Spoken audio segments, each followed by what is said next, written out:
Bonjour aux justes. Je salue tous les justes du monde entier, ceux de la Côte d'Ivoire, ceux d'Afrique, ceux de la diaspora. Nous sommes réunis ici en ce dimanche 3 mai pour vous entretenir un peu sur la parole de Dieu. Vu la situation de la crise et de cette pandémie qui frappe le monde entier, afin que les justes que nous sommes, nous ne restons pas oisifs concernant la parole spirituelle, la parole de l'évangile de l'eau et de l'esprit. On a décidé comme cela, et le pasteur Tagro a décidé comme cela que nous entretenons les âmes chaque dimanche. C'est vrai que ça sort un peu du cadre du culte du dimanche, mais toujours est-il que les enseignements sont là. Donc, je bénis le nom de Dieu pour cette initiative. Je prie afin que l'Éternel nous dispose pendant ce temps. Je prie afin que tous les justes qui nous suivent actuellement soient avec nous pendant ce temps. Que le Seigneur fortifie tous nos frères de l'étranger qui sont dans le confinement. Que le Seigneur aussi fortifie tous nos frères d'ici aussi qui vivent ces moments difficiles, ces moments de coup-feu. On ne peut pas prêcher, on ne peut pas se réunir, c'est difficile. Mais on a nos livres, on a nos Bibles, on a notre page Facebook où nous pouvons toujours éliminer les enseignements sans cesse. Que le Dieu de paix soit avec nous pendant ce temps, qu'il me dispose, qu'il mette les paroles dans ma bouche, afin que je parle non selon moi, mais selon lui. Que le Dieu de paix, qui nous a nous-mêmes délivrés des puissances des ténèbres et qui nous a permis maintenant d'être saints par l'évangile de l'eau et de l'esprit. Aujourd'hui, nous allons étudier deux thèmes. Deux principes. Le premier principe, il est sorti du livre 35. Le livre 35, c'est le livre sur le tabernacle 3. Le révérend a écrit 3 livres sur le tabernacle, dans le livre 9, le livre 10 et le livre 35. Dans le premier principe, le livre 35, c'est à la page 92, paragraphe 1, associé à la page 93, paragraphe 1. Le titre, c'est « Sur l'égoïste des cellules humaines et la nécessité d'établir des lois ». Le deuxième principe, c'est toujours du même livre, à la page 134, paragraphe 2, le pouvoir de souiller de la télévision. Donc, on va essayer un peu de s'étaler sur ces deux choses. Surtout, il faut que les justes, que vous sachiez que c'est tous les mêmes thèmes dans la justice, tous les thèmes sont liés. C'est les mêmes choses qu'on a l'habitude d'enseigner. La télévision, l'ouvrier Wilfried Zirino nous a entretenus dessus à l'église.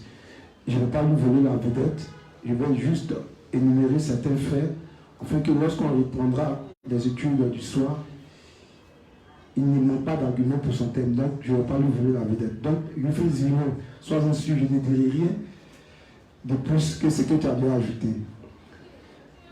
Et le livre 35, page 92, paragraphe 1, associé à la page 93, paragraphe 1. J'avais dit d'entrée que le titre c'est « Sur l'égoïsme des cellules humaines et la nécessité d'établir des lois ». Donc, mon très cher frère qui est à côté de moi va faire la lecture pour qu'on comprenne ce que le révérend voulait dire. Livre 35, page 92, paragraphe 1, associé à la page 93, paragraphe 1.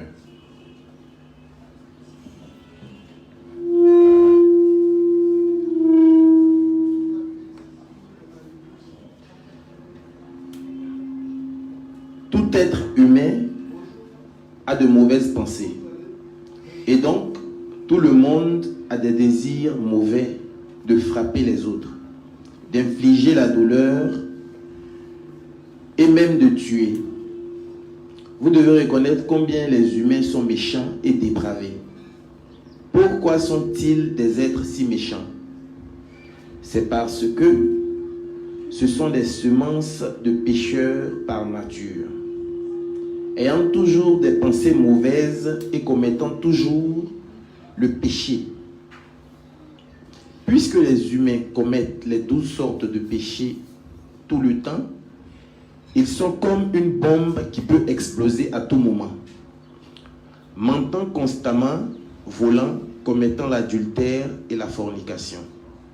Blasphémant la gloire de Dieu. Et aimant la folie et la bêtise. En tant que malfaiteurs par nature, les humains ont toujours de mauvaises pensées et défient la sainteté de Dieu tout au long de leur vie.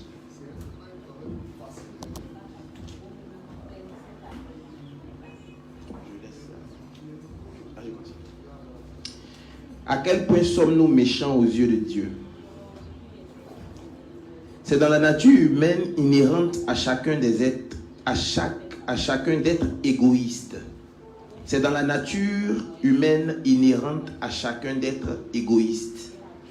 Les scientifiques disent que l'humain a plus de 300 millions de cellules. Et chacune de ces cellules est si égoïste qu'elle ne fait aucune concession aux autres cellules. C'est pour cela qu'un humain est un être égoïste, puisque tout le monde est magnétiquement programmé pour être égoïste comme cela.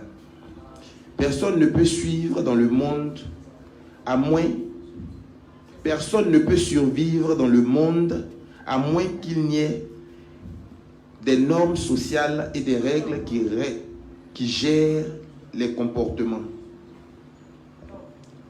Les humains sont si égoïstes que, sans ces normes, ils se tueraient les uns les autres. C'est pour leur survie mutuelle qu'ils ont établi des règles de coexistence. C'est ainsi que les normes sociales et les règles sont apparues.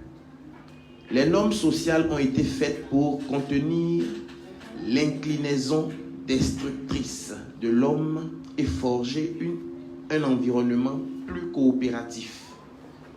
En bref, c'est parce que les humains sont si méchants et durs qu'il a été nécessaire d'établir des normes sociales et des lois pour gouverner leur comportement et restreindre leurs tendances méchantes. Plus la méchanceté est devenue prévalente dans ce monde, plus il était nécessaire de produire des normes sociales et lois. Amen.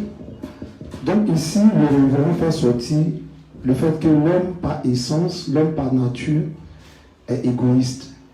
Et que c'est à cause de notre égoïsme que plus tard les hommes ont érigé des lois, afin que cette humanité-là ne se détruise pas. Mais on doit comprendre une chose. Pourquoi l'homme est si méchant? D'entrée, le révérend a dit que à l'intérieur de chaque humain se trouve l'immoralité, les 12 sortes de péchés. À ce titre, on va lire un test de Marc 7, 20 à 23, pour comprendre pourquoi l'homme est si égoïste, pourquoi nous sommes si méchants, pourquoi individuellement nous pensons seulement qu'à nous, à notre bien-être, à notre évolution. Marc 7, 20 à 23.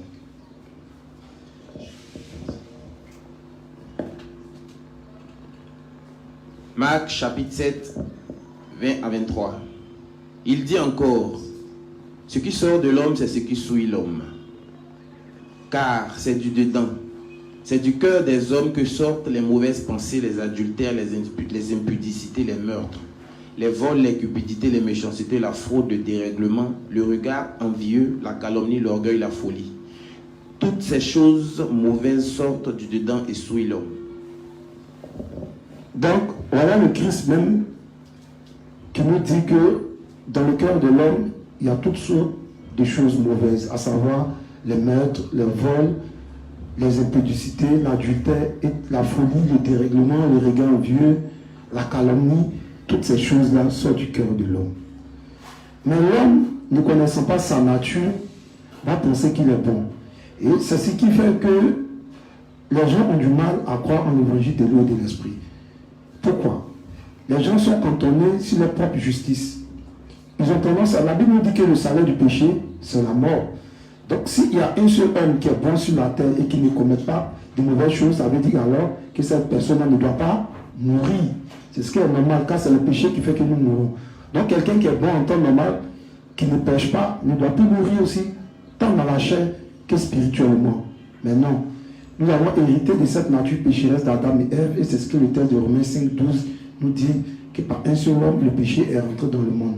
Donc quand Adam pêche, le péché entre en lui, souille son âme, souille sa chair pécheresse, et ainsi de suite. Comme nous tous nous sommes sortis d'Adam, alors nous avons hérité de cette nature pécheresse.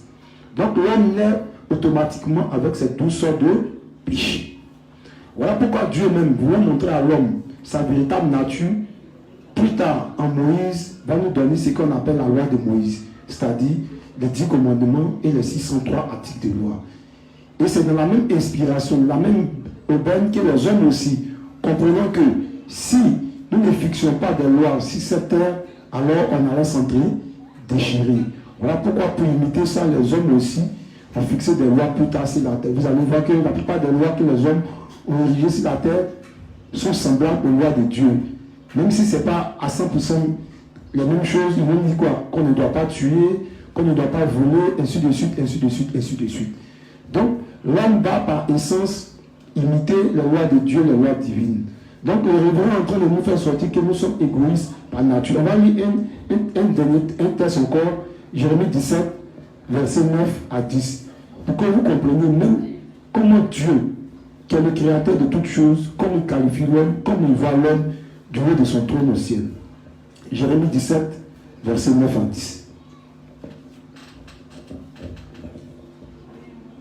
Jérémie, chapitre 17, versets 9 à 10. Le cœur est tortueux par-dessus tout, et il est méchant. Qui peut le connaître? Moi, l'Éternel, j'éprouve le cœur, je sonde les reins, je rends à chacun selon ses voies, selon le fruit de ses œuvres. Amen. Donc, le prophète Jérémie dit quoi? Le cœur de l'homme est tortueux par-dessus tout. Qui peut le connaître? Il est tortueux et il est méchant. Donc, Dieu nous dit que nos cœurs sont tortueux et méchants. Mais un cœur tortueux, c'est quoi? Un cœur tortueux, c'est un cœur qui est perfide. C'est un cœur qui a des pensées diaboliques, c'est-à-dire des pensées machiavéliques. C'est un cœur qui est tout le temps porté vers la richesse du mal. Donc Dieu dit que le cœur de l'homme, il est tortueux, c'est ce qu'il est. Et il est méchant.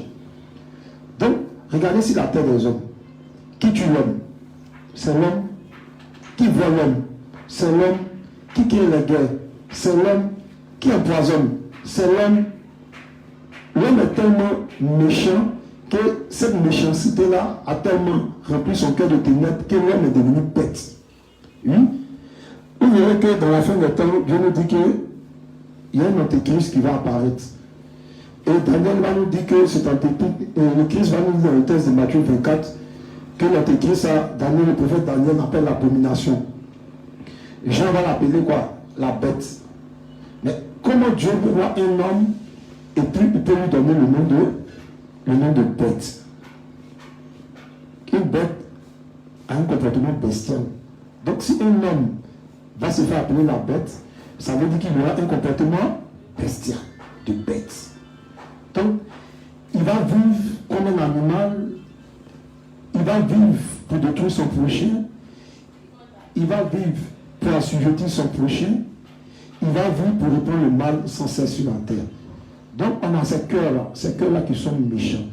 Regardez même, quand il s'agit de mettre nos enfants au monde, même depuis la sémence que nous mettons dans la femme, les spermatozoïdes, depuis le ventre, ils se battent. Hein? Ils se battent, c'est des milliards de spermatozoïdes. Non.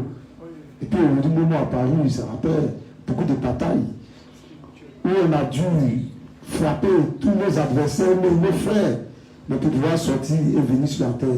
Donc depuis même cette sémence de péché, la lutte y est, où chacun se bat pour sortir. Et on est égoïste. Pourquoi ne pas s'entendre pour sortir nous tous? Mais les milliards de spermatozoïdes se battent, et puis c'est un seul qui va le féconder quoi? Le vulve. Donc l'homme a cette nature égoïste là. Regardez aujourd'hui le monde dans lequel nous vivons. Regardons les différentes colonisations. Comment cela s'est fait? Regardons comment l'homme, regardons par exemple peut-être la colonisation même de l'Afrique. Comment est-ce que les gens sont venus? Au départ, ils venaient, ils nous ont blagué, nous ont fait croire qu'ils nous aimaient, ils nous ont donné des présents. Quand ils sont venus, ils ont compris les dieux qu'on adorait.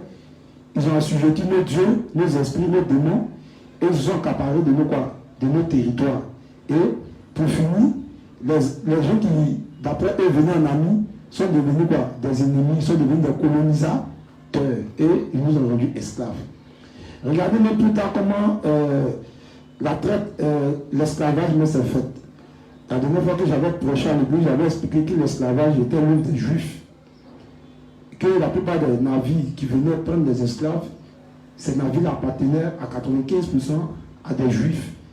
Et comment est-ce que des gens peuvent venir prendre d'autres gens, les mettre dans des navires, les paquer comme du bétail, et les envoyer par les travailler dans des champs et autres? Dans quel but? Dans le but de se faire de l'argent, dans le but de satisfaire leur envie. Ça, c'est le cœur de l'homme. Comment l'homme, au travers des guerres et autres, est prêt à tuer son prochain, est prêt à jeter des bombes atomiques pour détruire une ville, des nations, des familles, simplement parce que quoi? On veut extraire le pétrole, on veut extraire l'or. Ça, c'est le cœur de l'homme. Regardez comment certains peuples ont eu à disparaître. Regardez la colonisation même de l'Amérique. Comment est-ce que Christophe Colomb est arrivé? Comment est-ce que les Européens sont arrivés et ils ont fait disparaître la civilisation indienne? Regardez de l'autre côté en Espagne. Comment est-ce que le peuple Inca a disparu? Par la colonisation des Espagnols. Ça, c'est l'égoïsme de l'homme. Ils sont chez eux. Ils ont ce qu'ils ont, mais ça ne leur suffit pas. Parce que il y a une chose que vous devez comprendre. Tout ça, c'est des défiances.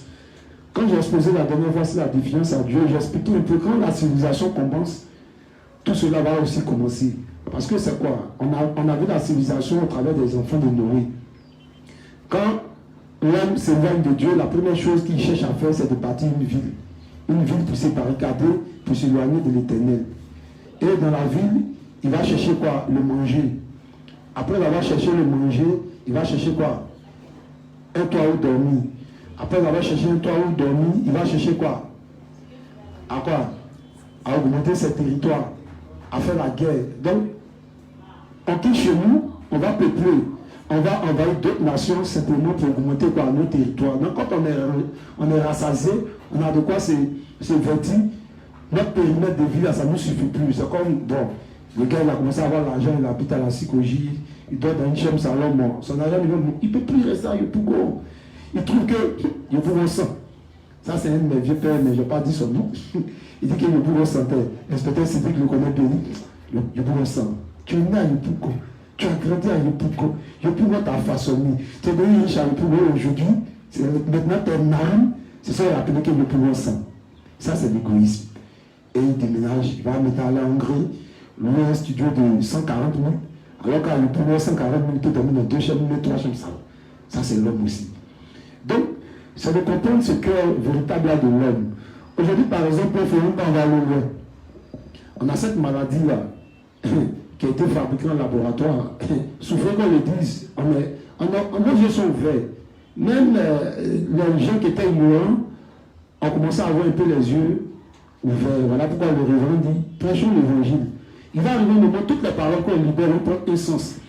Les paroles de destruction concernant la fin des temps, on va commencer à libérer, les gens vont comprendre. Voilà pourquoi le juge doit maîtriser parfaitement les livres de l'Apocalypse, soit les grandes lignes, pour pouvoir exposer ça à ces personnes-là qui n'ont pas encore reçu l'évangile. Aujourd'hui, par exemple, les gens créent les maladies en laboratoire. Dans quel but? Dans le but de s'enrichir. Dans quel but? Dans le but d'exterminer quoi? Les hommes. Dans le but pourquoi? Et ils disent quoi? Que non, la terre est surpeuplée. Mais Dieu a dit à Adam et Ève, soyez féconds, puis quoi? Multipliez quoi? La terre. Mais eux ils disent non, qu'on est trop beaucoup sur la terre. Donc il faut réduire tous ces ignorants-là qui sont là et puis qui épuisent les réserves naturelles. Donc, un petit peuple, un petit groupe de personnes, parce qu'ils sont puissants, ils dirigent le monde, parce qu'ils sont à la tête des grandes nations, ils se lèvent et aujourd'hui ils décident d'envoyer telle épidémie, ils se lèvent et aujourd'hui ils décident d'envoyer telle guerre dans le monde entier. Sur quelle base? Sur la base que eux, ils doivent être à l'aise sur la terre. Donc, il faut éliminer tous ces rats de goût. Les rats de goût, ça veut dire que tous ces pauvres-là, qui sont là, qui sont dans les égouts, qui sont dans les lieux pauvres, dans les lieux souillés, et qui remplissent cette terre-là, qu'il faut les éliminer. Donc, c'est comme ça qu'ils nous voient. Ils nous voient comme des rats, si qui on doit faire des expériences en laboratoire. Et lorsque les expériences en laboratoire sont prouvées, et ils atteignent leurs objectifs, alors il faut contaminer ces rats-là. Il faut créer le ordre ab chaos. C'est-à-dire qu'il faut amener le désespoir pour pouvoir ensuite vendre de l'espoir à l'humanité plus tard.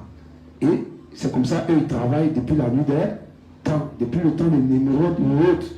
Comme vous avez lu Genèse 11, vous allez voir l'égoïsme de l'homme. Regardez, au départ, Dieu crée l'homme, Adam et Ève, il les met dans un jardin. Et puis, tout est baillé, c'est-à-dire tout est gratuit.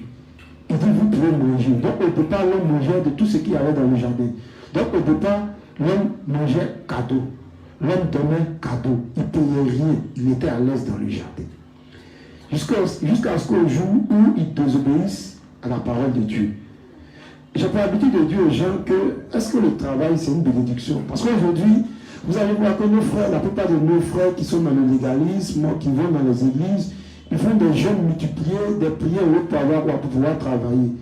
Mais moi, je dis quoi? Le travail est une malédiction. Parce qu'au départ, l'homme ne devait pas travailler. C'est quand Adam et Ève ont péché que Dieu a donné le travail comme source de quoi? De malédiction à l'homme. Il dit que maintenant, c'est à la sueur de quoi? De ton frère que tu vas te nourrir. Donc, au départ, c'est dit que quoi? C'est au prix de ta souffrance. Que la souffrance soit intellectuelle, qu'elle soit physique. Nous souffrons aujourd'hui pour pouvoir quoi? Manger. Ceux qui ont le cerveau, mettre leur cerveau, ils réfléchissent à des heures à réfléchir pour créer des choses. Ceux qui ont la force physique, non, ça donne à la maçonnerie, aux travaux champêtres, à creuser des puits et autres, c'est la souffrance. Donc le travail est une souffrance. Le travail est une abomination.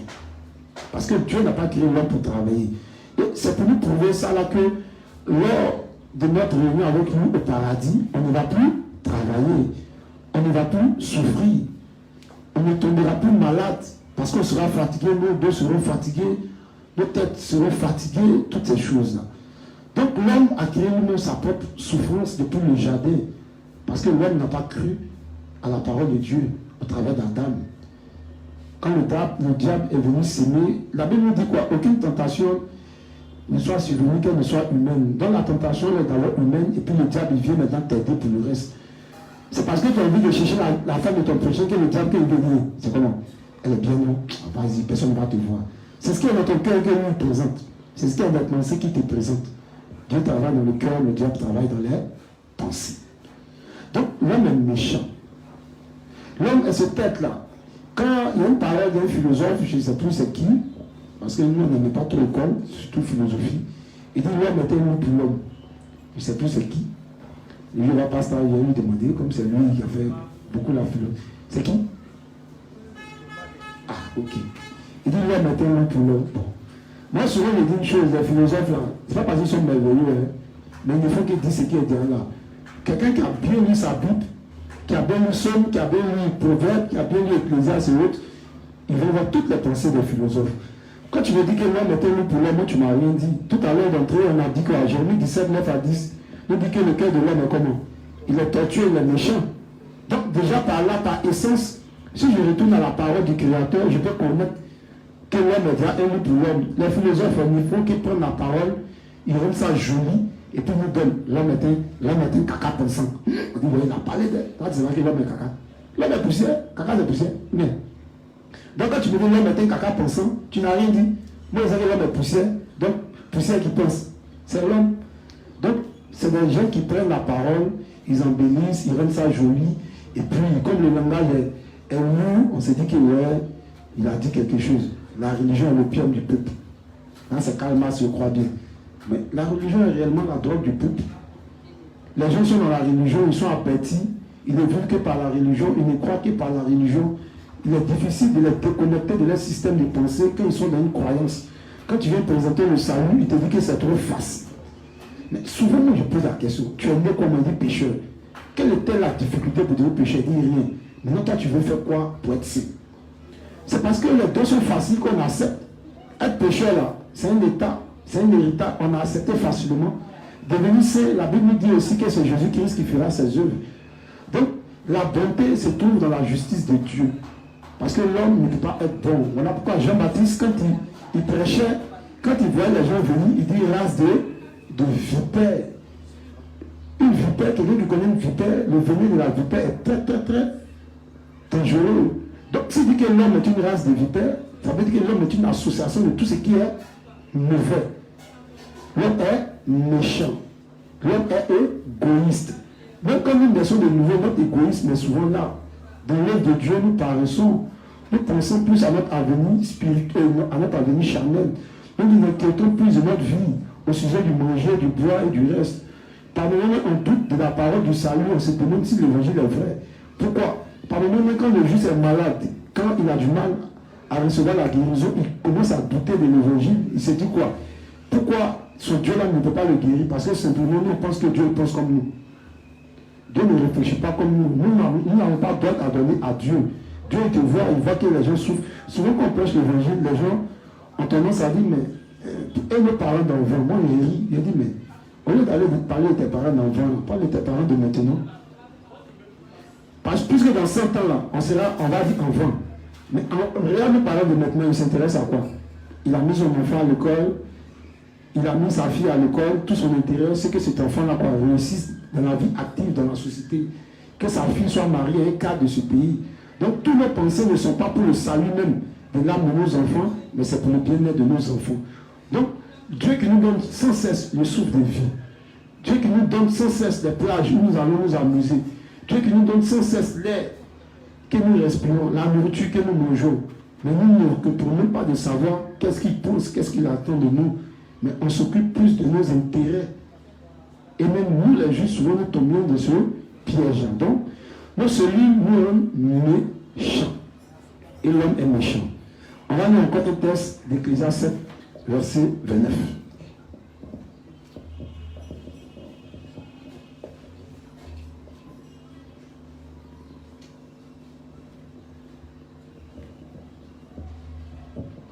Ecclésiaste chapitre 7, verset 29.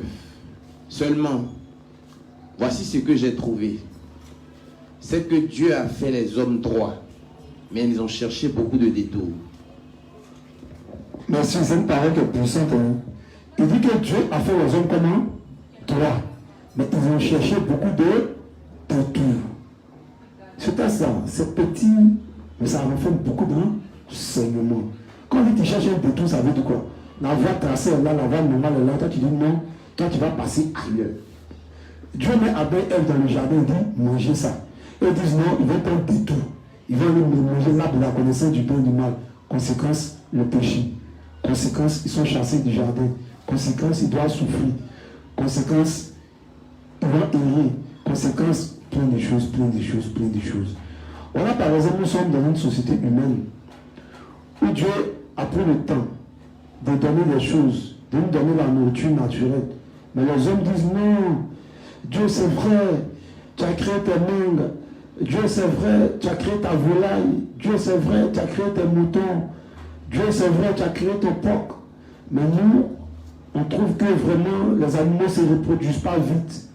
Donc vraiment, pour les poulets là, nous on a fait nos poulets en laboratoire. Conséquence, poulet de 2 jours, poulet de 3 jours. Quand ils mangent, on ne peut pas manger les œufs parce que c'est dans les œufs que se trouve tout. Tu manges, ça te crée des maladies futures.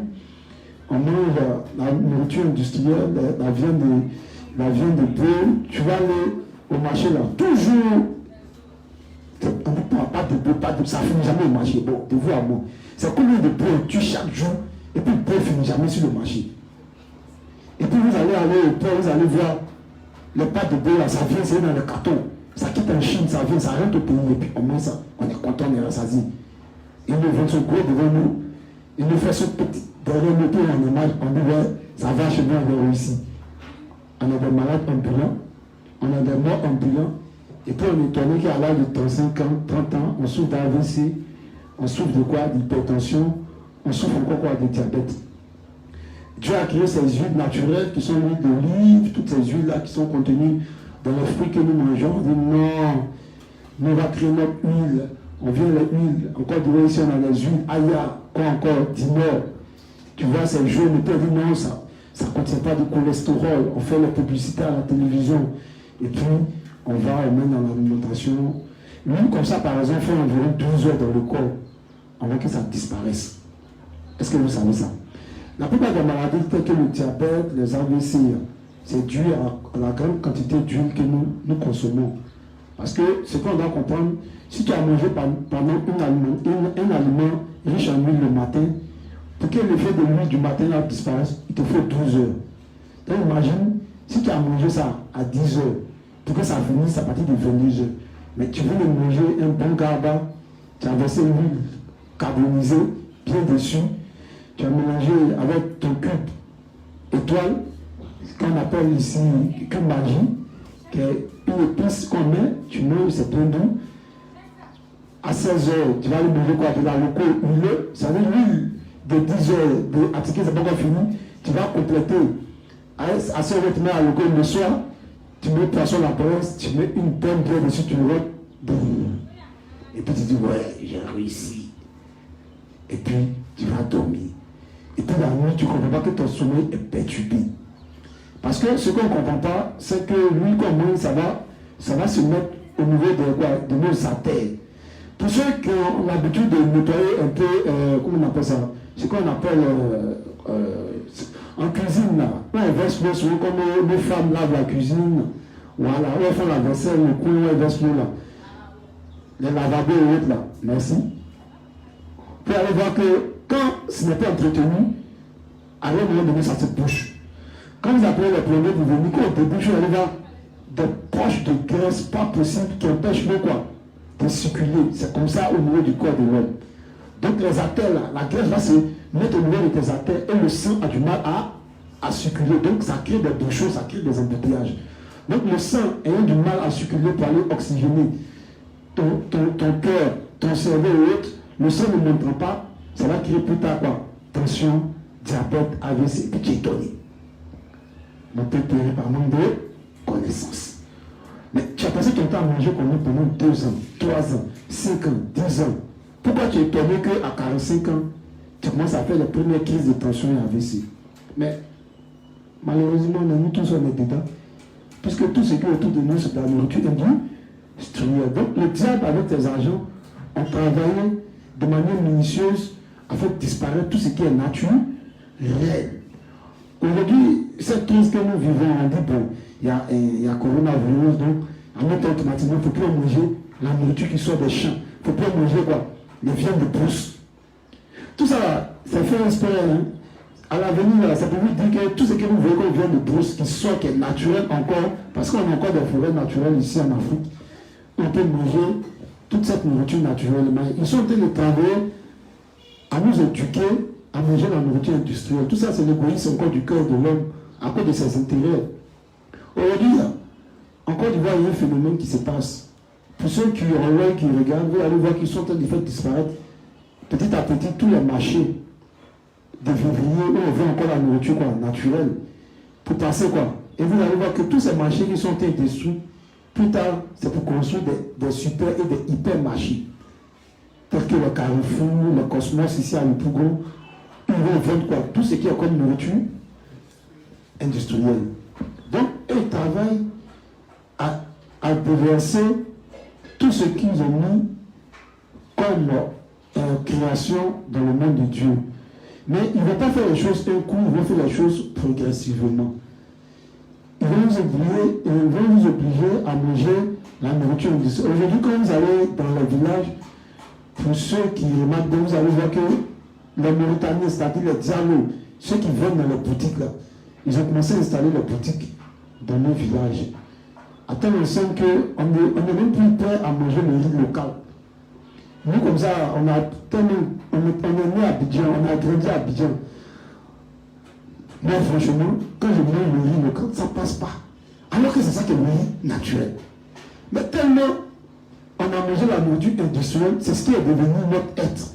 Donc, c'est ce qui est devenu normal pour nous. Donc, ton cerveau, ton goût, ton être enregistré, tout ça là. C'est ce qui fait que quand tu manges, c'est ça à l'aise. Mais quand tu manges ce qui est naturel devient étranger pour toi. Le diable, il est fort, il est rusé. Parce que l'homme peut le conditionner. Il sait ça très bien. Mais chaque jour, là, on te présente la même chose. C'est ce qui devient vrai. On te dit, tu es enfant de Dieu, tu es pécheur. Tu es pécheur. Tu es enfant de Dieu, tu es pécheur. Tu vas dans toutes les religions. Donc, du coup, tu es enfant de Dieu, tu es pécheur. Oui, oui, et c'est pécheur. Tu ne cherches pas à réfléchir, tu acceptes automatiquement. C'est ce qu'on appelle le message subliminaux. On te bombarde avec ça, on te bombarde avec ça. On fait la publicité autour de toi. Et c'est ce qui devient ton être. Et c'est ce que tu acceptes. Donc, cet homme méchant-là va travailler petit à petit à dispenser, à faire valoir le projet du diable. Et c'est ce qu'on voit actuellement. Donc nous les justes, on doit bien comprendre toutes ces choses-là. Voilà pourquoi le Seigneur aime quoi? Il nous aime en ce sens que nous, on a compris que nous sommes méchants. Il nous aime en ce sens qu'on a compris qu'on n'avait rien de bon en nous. Voilà pourquoi Dieu peut dire qu'aux pharisiens, qui eux, au contraire, disaient aux gens qu'ils étaient bons, que les prostituées et les publicains allaient les dénoncer dans le royaume des cieux. Non, regardez, Dieu dit les prostituées, les publicains là, c'est un voleur. C'est des gens qui volaient, ils volaient le peuple d'Israël. C'était des collecteurs d'impôts, c'était des grands voleurs. Donc, en même Dieu est en train de dire que les voleurs là, et les prostituées, en même les gens de mauvaise vie, allaient dénoncer ceux qui pensent qu'ils sont bons dans le royaume des cieux. Simplement pourquoi? Parce que c'est des personnes qui avaient admis qu'elles n'étaient pas bonnes. C'est des personnes qui avaient reconnu à la lumière de la loi de Dieu qu'elles méritaient d'aller en enfer. Donc quiconque vient devant le Seigneur doit admettre, doit reconnaître d'abord sa nature pécheresse, sa nature d'homme mauvais, sa nature de tueur, sa nature de voleur, sa nature d'adultère, ainsi de suite, ainsi de suite. Donc tant que l'homme n'a pas reconnu vis-à-vis de Dieu qu'il est méchant par nature, qu'il est tueur par nature, Dieu ne peut pas lui venir en aide. Et quand on va même dans la Bible, l'image de la femme qui a commis l'adultère. Vous voyez une femme qui a commis l'adultère, les pharisiens, les représentants de la loi, d'après eux, ils vont amener cette femme devant le Christ. Et ils vont demander au Christ, mais Moïse dit que quand tu commets l'adultère, on doit te tuer. Et Jésus, connaissant les pensées de leur cœur, va dire une chose. Vous voulez tuer la femme, il n'y a pas de souci. Mais si vous-même, vous savez que vous n'avez jamais péché, alors tuez-la, lapidez-la. Mais qu'est-ce qui s'est passé? L'ont-ils lapidé? L'un de là a bien sûr que non. Mais au contraire, ils sont tous quoi? Partis. Il dit que celui qui n'a jamais péché lance le premier la pierre. Jésus regarde, il dit, femme, où sont ceux qui t'accusaient? Elle dit, ah, je ne sais pas, ils sont partis. Donc pourquoi ils n'ont pas lapidé? Donc, en âme et conscience, et qui étaient les pharisiens, et qui étaient les docteurs, et qui étaient les religieux de l'époque. Et quand ils passent là, quand tu les vois, c'est le summum de la piété. Quand tu les vois, les gens disent rabbi, tu ne vas jamais les voir assis dans les vieux lieux. Ils sont toujours dans leur tunique. Ils sont toujours élégants. Ils ont toujours, tu as l'impression que c'est des gens qui ne pas, ils ne font pas de péché. Bon, on dit, si vous ne péchez pas lapidez la femme, vous partez. Aïe. Donc vous péchez. Donc vous n'êtes pas bon aussi. Mais vous êtes prêt, vous qui n'êtes pas bon, vous êtes prêt à tuer quelqu'un qui n'est pas bon. Bon, souvent, j'ai pas habitué à ça. Comme un caca peut dire à lâcher qui sent. Est-ce que vous comprenez ce qu'il dit? Comme un caca peut dire à son ami lâcher qui sent. Bon, caca tu sens lâcher ça, et puis toi tu ensuite lâcher. Bon, ça c'est l'homme. Donc l'homme qui n'est pas bon est toujours apte, est toujours prompt à juger son prochain. Voilà pourquoi Dieu, comprenant et connaissant le cœur de l'homme, va présenter d'abord la loi pour montrer à chacun de nous que nous ne sommes pas bons. Il va dire, bon, voilà, je vous donne la loi, que chacun réalise et que chacun nous montre qu'il est bon vis-à-vis de son prochain et qu'il est bon vis-à-vis de moi, Dieu.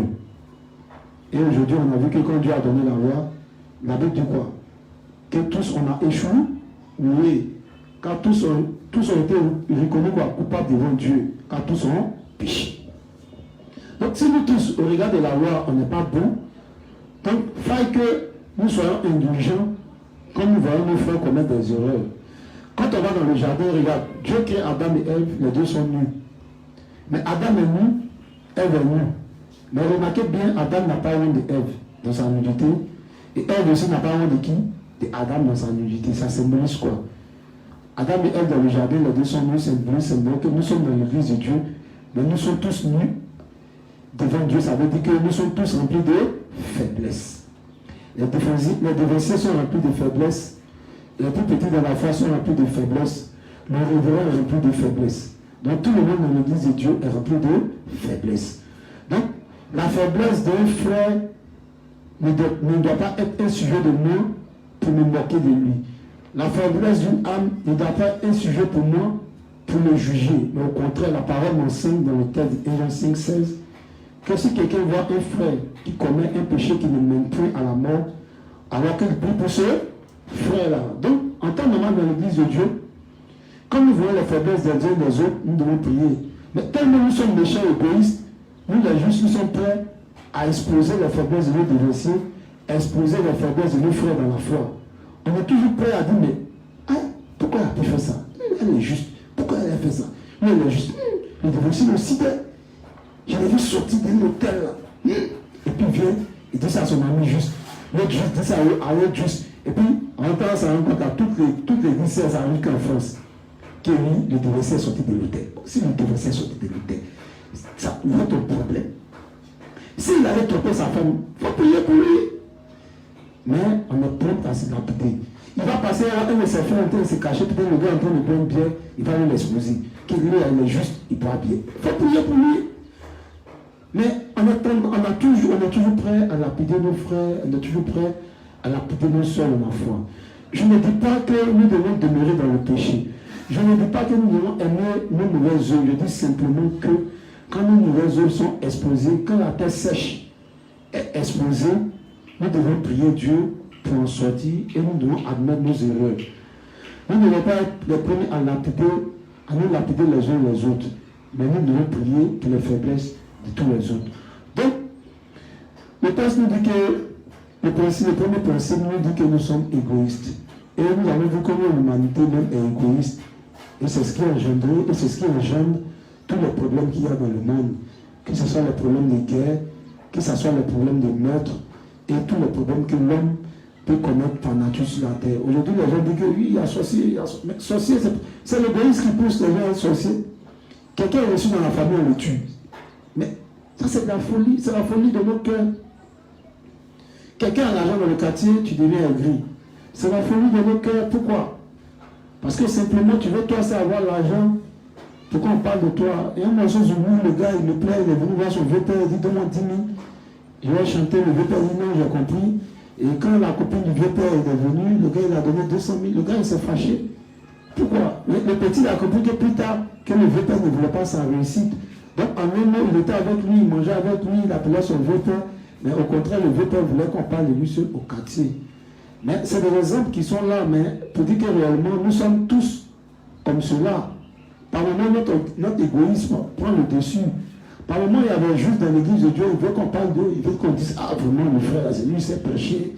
Il veut que, par exemple, qu'on parle de lui, qu'on dise que c'est lui qui a fait les âmes. S'il y a 17 morts, bon, franchement, si Némi allait prêcher, si Némi allait prêcher qu'il a amené 50 âmes, par un, que moi j'ai fait 2 âmes, bon, les âmes, c'est pour moi, ou bien c'est pour Dieu. Bon, c'est pour Dieu. S'il prêche que les âmes naissent. La Bible dit que Paul, Apollos a prêté, Paul a arrosé, Dieu a fait quoi? Donc c'est quoi? C'est les âmes de Dieu. Si un fait les âmes, que tu as trouvé les âmes, c'est quoi le souci? Quand ton temps viendra, tu feras les âmes, quand tu seras raffiné. Il y a le moment où Dieu attire beaucoup d'âmes pour toi. Il y a le moment où les zélés, les travail, les âmes viennent. Il y a le moment où les âmes ne viennent pas. Donc, quand la Sainte Messe, on dit Dieu dans au ciel, on n'a pas dit danse pour quelqu'un parce qu'il a fait naître une âme. On dit parce qu'il a amené Dieu danse. Donc souvent, on a ce cœur-là où on pense uniquement à nous. On a ce cœur-là où souvent même, quand on a l'argent, surtout à faire de l'argent, c'est difficile qu'on donne notre argent à Dieu. On s'occupe plus de nous-mêmes que de Dieu. On a l'argent, mais quand le dimanche il s'agit de mettre dans le toit, on trie dans nos poches. On épapille les billets, on met 5 000 billets, 2 000 ici, 1 000 francs de l'autre côté. Et puis c'est la poche, il y a le petit billet, c'est là qu'il faut sortir. Mais Dieu qui sont nos cœurs nous voit. Donc on a ce comportement aussi qu'on doit, au fil du temps, enlever en nous et demander à Dieu de nous rendre meilleurs. Donc sur l'égoïsme un peu de l'homme, voilà en résumé ce que je pourrais dire. Il y a beaucoup de choses, on ne peut pas tout dire. Simplement, c'est la même chose qu'on dit tout le temps, qui reviennent. C'est les mêmes enseignements qui reviennent. Vous allez voir que plus tard, dans la justice, tous les enseignements sont liés. Tous les enseignements sont les mêmes. Donc, c'est à nous de comprendre chaque enseignement. Sinon, il n'y a rien de bon dans l'homme. C'est vrai, Jésus a pris nos péchés, mais nous a laissé encore une chair vendue au péché. Et dans cette chair-là, on a encore le mal devant nous. Mais Dieu dit, aussi longtemps que cela demande, que nous chassons le mal de nos cœurs. C'est Dieu qui nous raffine, c'est Dieu qui nous rend meilleurs. Nous, on peut faire tout par celui qui nous fortifie. Marcher avec Dieu nous permet d'être lumière et de faire des œuvres de lumière. C'est quand nous sommes unis à l'église de Dieu que nous pouvons être meilleurs dans notre marche, dans nos comportements, dans nos œuvres spirituelles. On ne peut pas être meilleur en dehors de la lumière de Dieu. On ne peut pas être lumière en dehors de la lumière. Quelqu'un qui s'éloigne de la lumière comme le diable s'est éloigné de Dieu, il devient opposant de Dieu comme le diable est opposant de Dieu. Amen. Donc nous ne devons pas marcher dans ces voies-là.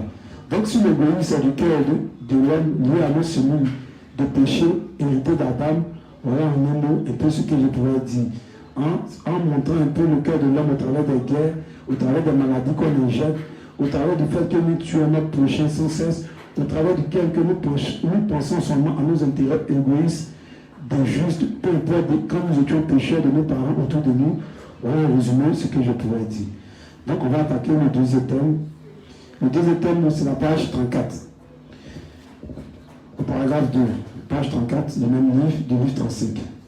Page 134, pardon. Paragraphe 2. Le titre, c'est le pouvoir de souiller de la télévision. On va lire.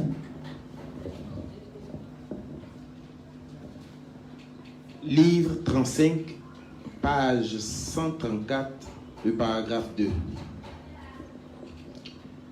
De nos jours, certaines des chaînes de télévision sont disponibles sur la TV par câble ou satellite. Durant 24 heures par jour, ces chaînes ont leur propre programme spécialisé et fascinent continuellement les téléspectateurs. Parmi ces chaînes, celles qui ont le plus de succès commercialement dans leur spécialité, par-dessus tout, sont les chaînes pour adultes. Il y a tant de chaînes pour adultes à toutes sortes de contenus pornographiques où toutes sortes de contenus pornographiques sont disponibles à visionner juste en changeant de station.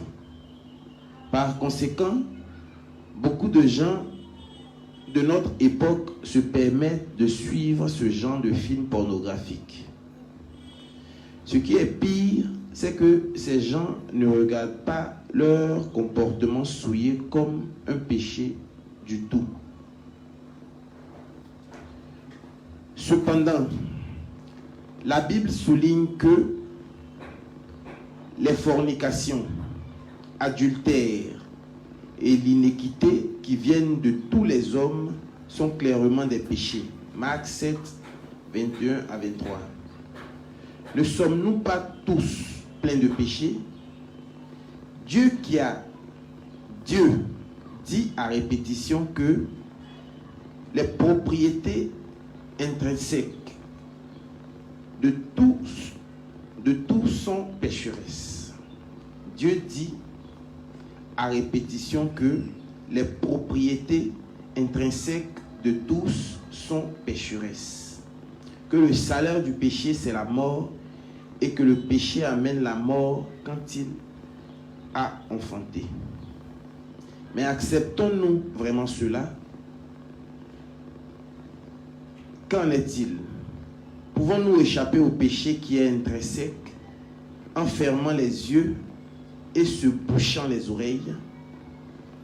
Nous ne pouvons que commettre toutes sortes de péchés avec l'imagination de nos pensées et notre tête.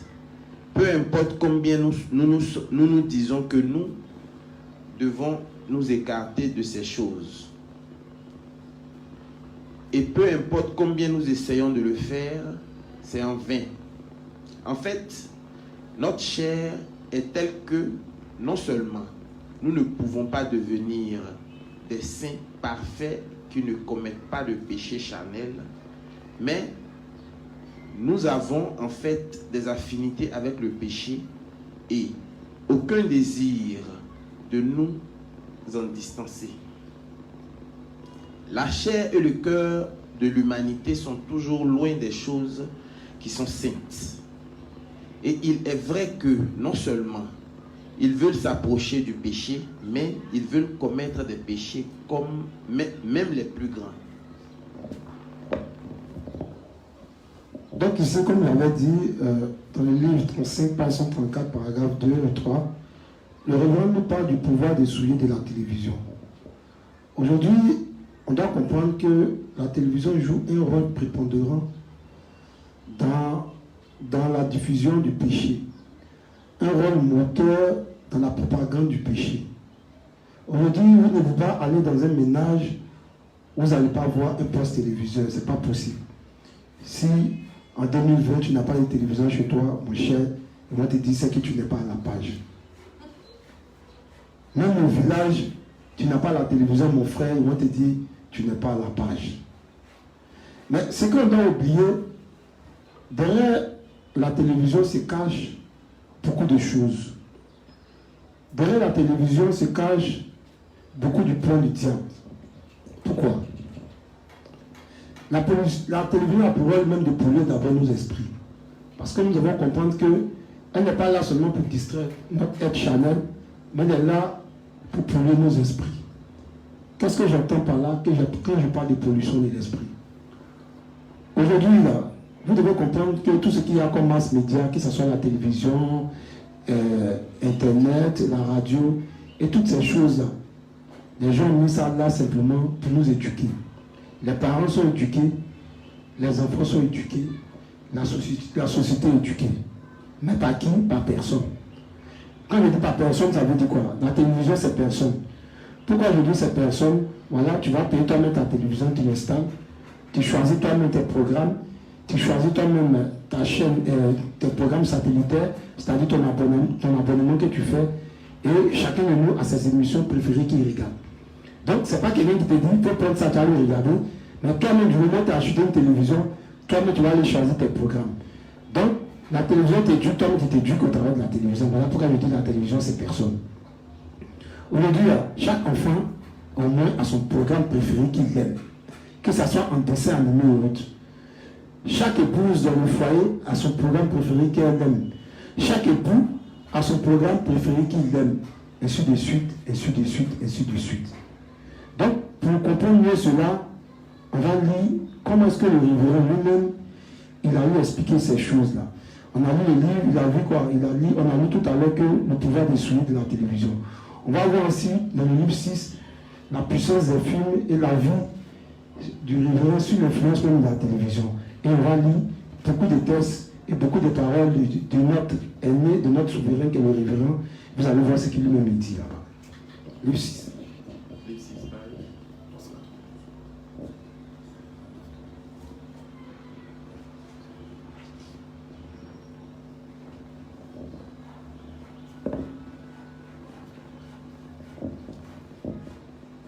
Livre 6, page 392, le paragraphe 3. Je sens que ce monde... Okay. Il y a beaucoup de célébrités à la TV. Les gens de ce monde s'emploient à essayer d'imiter les célébrités. Il est aisé de tomber sur les dernières modes en regardant la télé. Nous pouvons ouvrir le monde avec une télécommande. Votre vie ne s'est-elle pas conformée à ce monde? Donc ici, il dit quoi? Il dit qu'il y a beaucoup de célébrités à la TV. Et les gens de ce monde s'emploient à essayer d'imiter des célébrités. Il est aisé de tomber sur les dernières modes en regardant la télévision. Donc, est-ce que ce qu'il dit là, c'est faux? Aujourd'hui, par exemple, l'émission des Kardashians, je prends un exemple, les Kardashians. Bon, le rêve de cette émission, c'est quoi? Aujourd'hui, qu'est-ce que l'émission des Kardashians nous présente? Voilà des filles, voilà des sœurs qui sont des stars. Et elles ont une chaîne qui présente toutes les manières de vivre. Mais qu'est-ce qu'elle nous présente comme enseignement? On a le père des Kardashians aujourd'hui qui est devenu quoi? Il est devenu une femme. Il est devenu une femme. On a les Kardashians qui passent leur temps à faire quoi? À faire des opérations pour changer quoi? L'apparence. Donc aujourd'hui là, quand les jeunes sœurs se mettent à regarder ces chaînes, elles rêvent automatiquement de leur ressembler. Elles vont avoir les bouches pulpeuses. C'est parce qu'elles n'ont pas les moyens. Vous allez voir qu'on va aller faire des opérations. Elles veulent quoi? Être coiffées comme les Kardashians. Pour cela, elles vont nous emmerder. Elles veulent quoi? Tissage, les mèches humaines, les mèches de 200 000, de toi à moi. Quelqu'un qui est au village n'a jamais eu de télévision, il ne sait pas qui est Kardashian.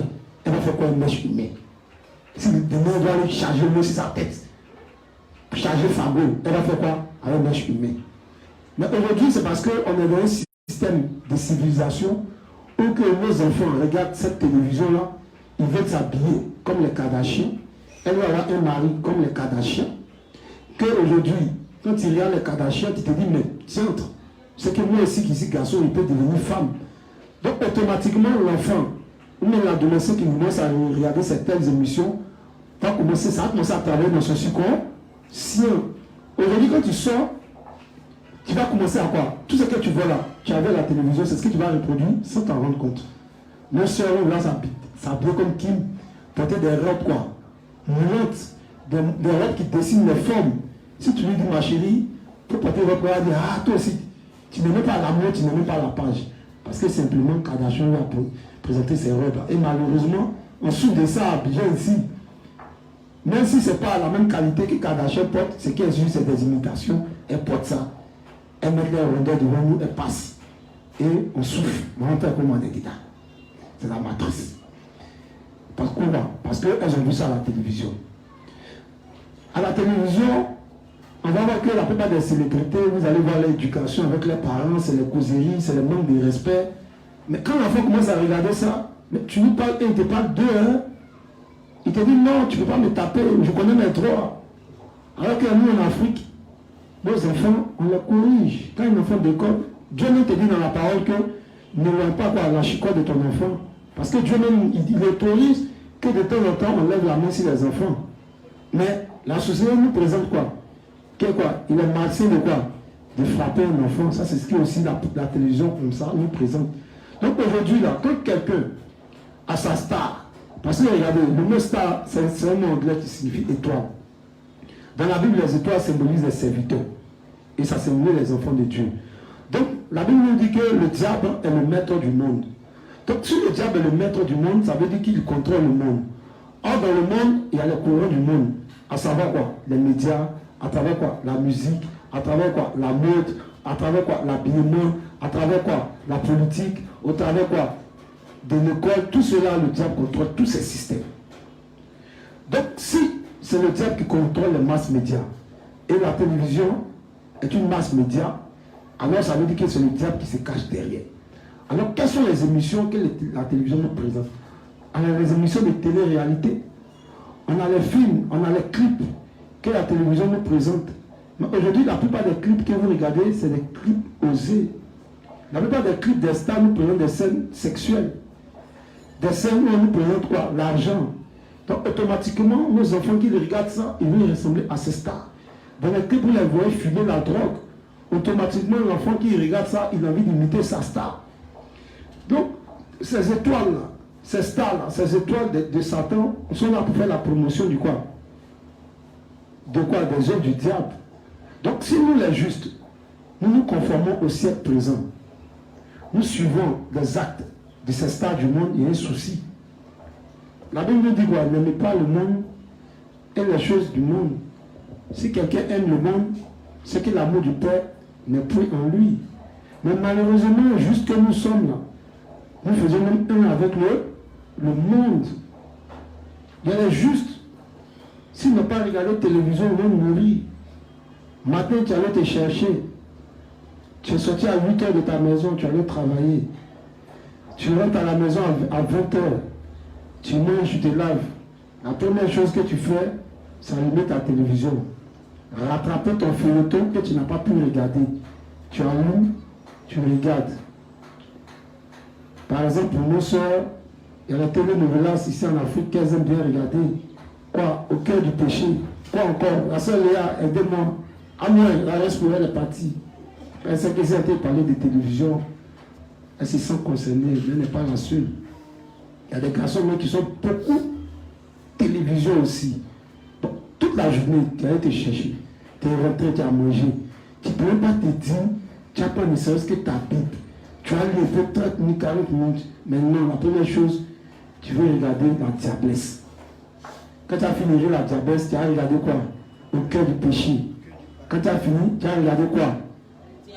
Un diablo. La casa papel, mais quoi, je ne sais pas. Quand tu finis de regarder, et puis quand Catalina, elle a commencé à regarder, et bien il a commencé à regarder le feuilleton à 21h. Quand il se lève, il est minuit. Et puis il t'assure, il n'a pas sommeil, il n'est pas fatigué. Mais mets un livre devant lui, 10 livres de livres, 3 pages. Non, il reflue. Son cœur dans le monde. Et puis il est étonné que il est né de nouveau, ça fait 10 ans. Aucune âme n'est née. C'est-à-dire que toi, tu es une femme, mais tu n'es pas féconde. Tu es un homme, mais tu n'es pas fécond. Mais tu es juste. On va le faire 5, mon frère.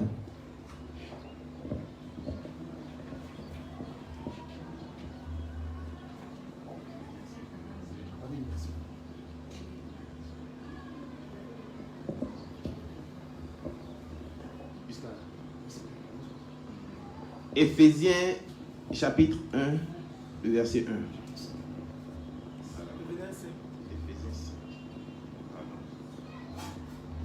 Éphésiens chapitre 5, le verset 1.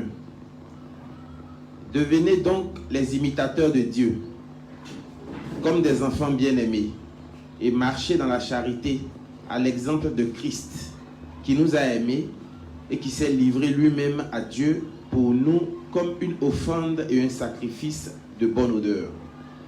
Que l'impudicité, qu'aucune espèce d'impureté et que la cupidité ne soit pas même nommée parmi vous, ainsi qu'il convient à des saints.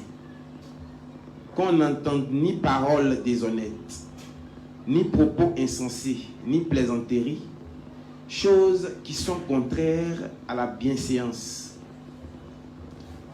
Qu'on entende plutôt des actions de grâce, car cherchez le bien. Aucun impudique ou impur ou cupide, c'est-à-dire idolâtre, n'a d'héritage dans le royaume de Christ et de Dieu.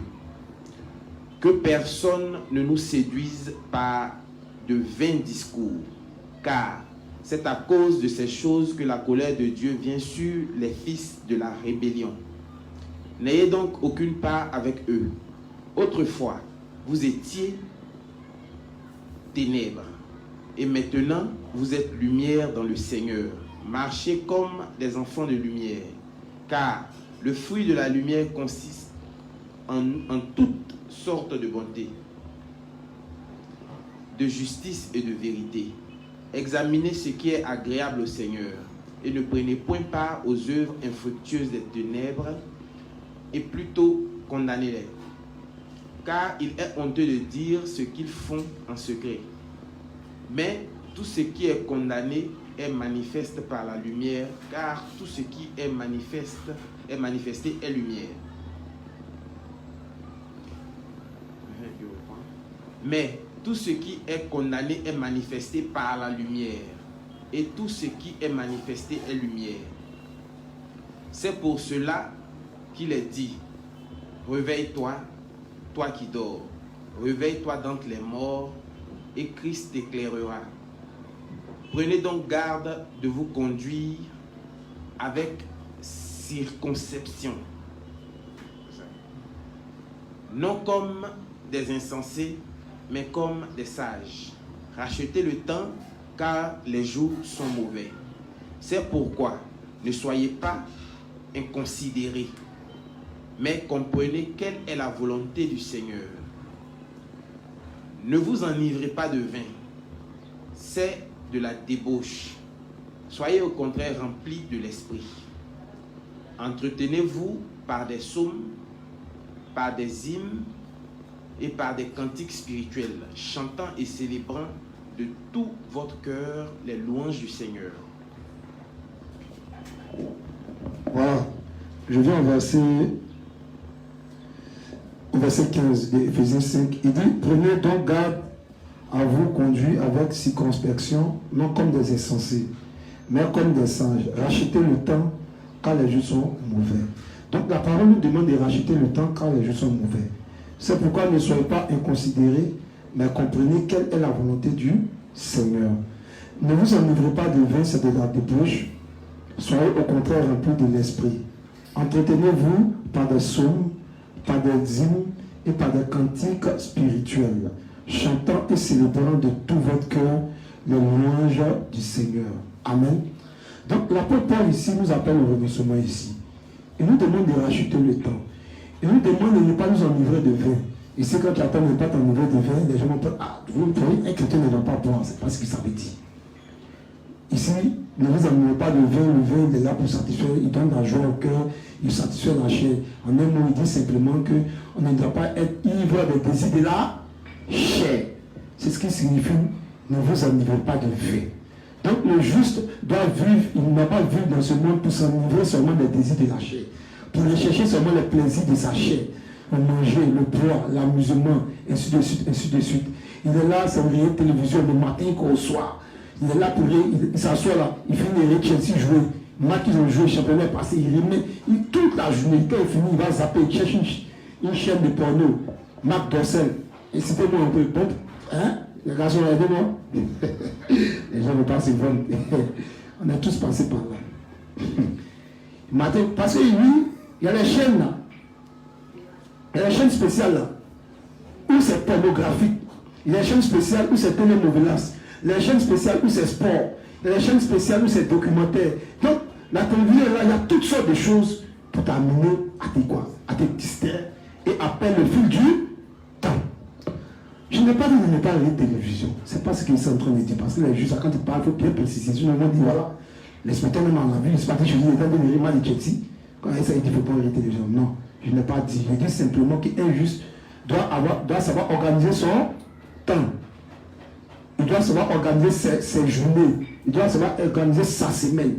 La vie n'est pas que amusement. Je dis simplement que la télévision est un moteur de distraction, est un moteur pour nous amener à pécher encore plus dans le monde, est un moteur à nous amener à nous éloigner de Dieu. Donc, l'apôtre Paul nous conseille de racheter notre temps. Donc, tu ne peux pas passer ton temps du lundi au dimanche. Quand tu fais ton bilan, combien de fois tu regardes la télévision et puis tu pèses avec le nombre de fois que tu lis, tu postes sincèrement tes livres, ta Bible, tu postes en tant que serviteur pour ton ministère, tu bosses parce que tu dois entretenir les âmes, tu dois les nourrir, tu bosses parce que prêcher, c'est renouveler sans cesse sa connaissance. Parce qu'il peut arriver un moment, si tu ne renouvelles pas, tu vas prendre par si tu es. Il va te poser des questions, ça sera mieux pour toi de répondre. Être serviteur, ce n'est pas facile. Tu dois t'actualiser sans cesse. Tu dois mettre un temps à part pour étudier sans cesse. Tu peux te distraire de temps en temps, mais ta vie ne doit pas être distraction. Toi, tu te lèves le matin, tu réfléchis comment tu vas boire une bière.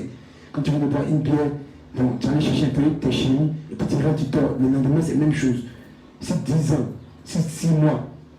Le livre était sur 5 livres. Tu as mis de nouveau, ça fait 5 ans, toi tu ouvres 2. Tu recommences. Bon, qu'est-ce que tu as touché dans ta vie? Et tu es étonné que tu n'es pas béni. Tu n'es pas béni spirituellement. C'est la bénédiction spirituelle qui détermine la bénédiction charnelle. Donc si spirituellement tu ne grandis pas, si spirituellement tu veux rien, tu connais rien, tu te fatigues, la bénédiction matérielle en vie, ça va s'éloigner de toi. Tu vas te fatiguer avec ta propre force à rechercher, à être béni, à travailler, à avoir une position dans la société. Tu ne vas rien avoir. Tu vas taper plutôt, tu vas échouer dans tout ce que tu fais. Même quand tu auras quelque chose, ça sera éphémère, ça va disparaître tout le temps. Tu ne pourras être béni qu'en t'accrochant à ceux qui sont bénis, pensant que tu es béni alors que tu n'es pas béni.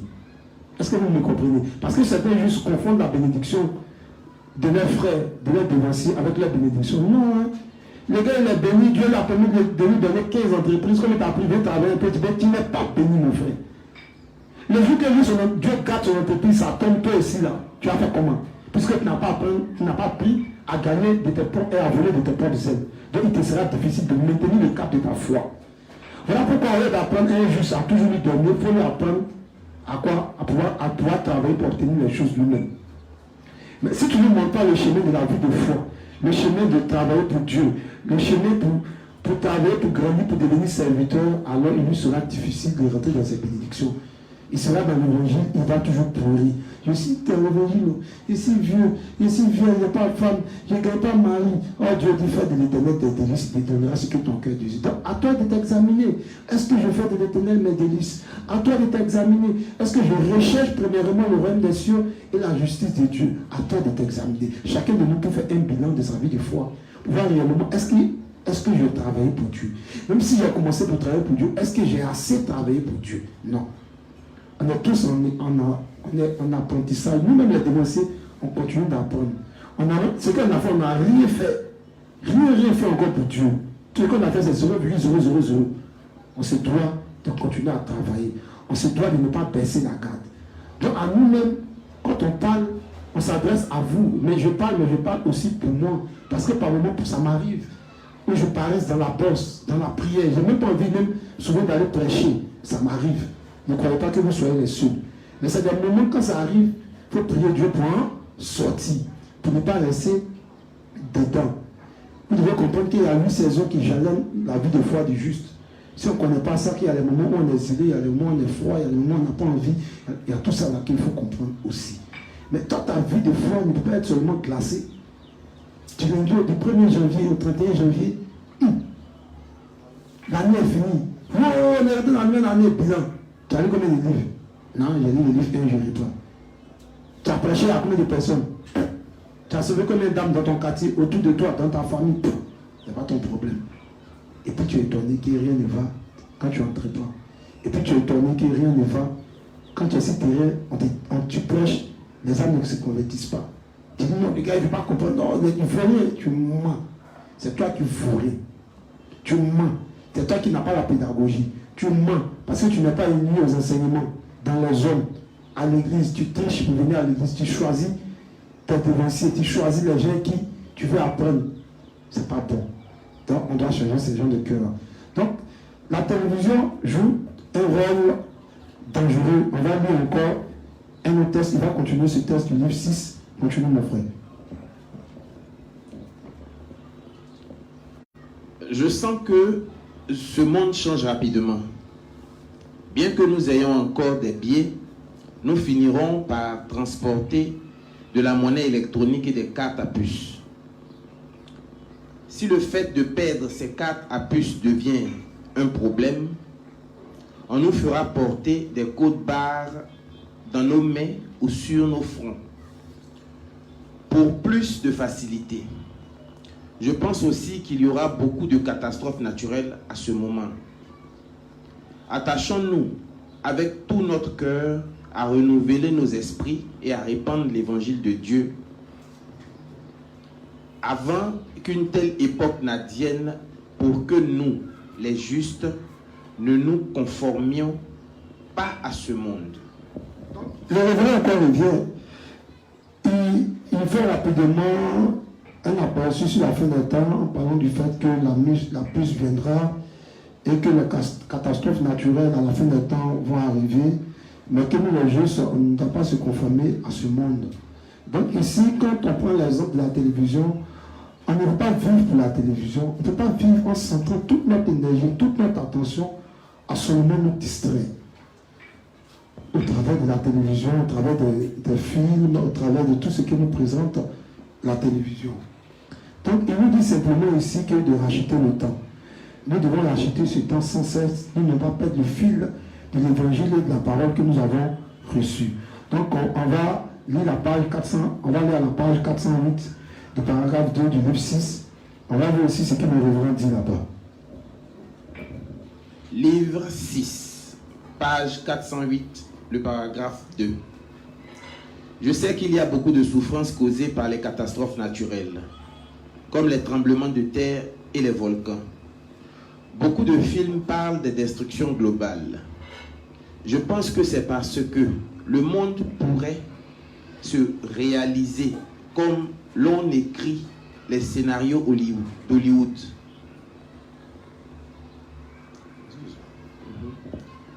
Je pense que c'est parce que le monde pourrait se réaliser comme l'ont écrit les scénaristes d'Hollywood et que c'est l'évidence même qui montre que les gens sentent inconsciemment la destruction imminente. Amen. Donc ici, il dit que quoi? Que de la même manière, à travers les films qu'on regarde, ce monde pourrait finir de la manière dont les gens le présentent dans les films. Oui, c'est vrai. Aujourd'hui, quand vous voyez la plupart des films, les gens présentent des films sur la destruction du monde. Vous allez voir qu'au travers des films, il y a toujours des personnes qui quittent une autre planète et qui viennent attaquer la Terre. Et vous voyez que les héros là se mettent toujours ensemble pour protéger la Terre, pour protéger ce monde-là. Oui? Donc, au travers des films, vous allez voir qu'il parle de la fin des temps. Mais comment il parle de cette fin des temps? Je dis quoi? Au travers des films, les gens nous envoient des messages subliminaux. Ils présentent une partie de la vérité, 2% de vérité et 98% de mensonges. Donc, pour quelqu'un qui vit beaucoup dans les films, qui est beaucoup attaché dans les films, qui n'a pas la connaissance, qui n'a pas l'expérience de la parole de vérité, de l'évangile de l'eau d'esprit, peut perdre le fil de la notion de ce qui est vrai et de ce que Dieu a décidé pour l'humanité. Oui, la même chose. Quand on regarde le film, regardez, par exemple, quand on regarde le film Avengers, les gens veulent détruire toujours la terre au travers des films. Quand on regarde les films, souvent, il y a ceux qu'on appelle, ils appellent souvent les extraterrestres. Des gens qui quittent une autre planète, qui veulent quoi? Attaquer la terre. Et qu'est-ce qui se passe? Les humains se mettent ensemble, et puis quoi? Ils stoppent la menace. Et puis les gens sont chassés, et puis la vie reprend de façon quoi? Normale. Mais de vous à moi, dans la Bible, qui vient détruire la terre? Hein? C'est Dieu. Donc, quand on regarde des films, si vous regardez bien, le méchant, c'est celui-là qui vient quoi? Qui vient détruire le monde. Et les bons, c'est ceux-là qui se mettent ensemble pour contrer quoi? Le méchant qui vient détruire le monde. Donc dans le film, il va nous présenter quoi? Qu'à l'avenir, ce gars-là qui viendra pour détruire l'humanité, qui est Dieu, qui est Jésus, c'est le mauvais. Donc voilà qu'au travers des films, il nous présente Dieu. Que Dieu est cette tête-là qui est mauvais. Dieu est cette tête-là qui ne veut pas du bien quoi, de l'humanité. Donc quelqu'un qui est plongé dans les films et qui croit fermement en ces choses-là, finira par quoi? Par devenir ennemi de Dieu. Finira par se rendre lui-même ennemi de Dieu parce que croyant tout ce que le diable a présenté au travers des films. C'est simple. Pour connaître le projet du diable, ne vous fatiguez pas. Tu prends le projet de Dieu, tu renverses. Tu trouves le projet du diable. Si Dieu dit va détruire la terre, tu le renverses. Satan dit non, la terre ne sera pas détruite. Il y aura la paix, paix, paix. On dit que les hommes qui diront quoi? Paix, paix, paix, alors viendra quoi? Alors viendra la fin. Donc eux, c'est sur cette terre-là qu'eux veulent rester. Nous, on dit non. Dieu a détruit la terre au temps de quoi? De Noé. Pourquoi? Il dit qu'il avait la méchanceté des hommes quoi? Était grande. Donc quand le péché monte à un certain niveau, il faut que Dieu descende pour détruire, pour confondre. Ça c'est comme ça dans l'histoire. Et ça a toujours été comme ça que Dieu travaille.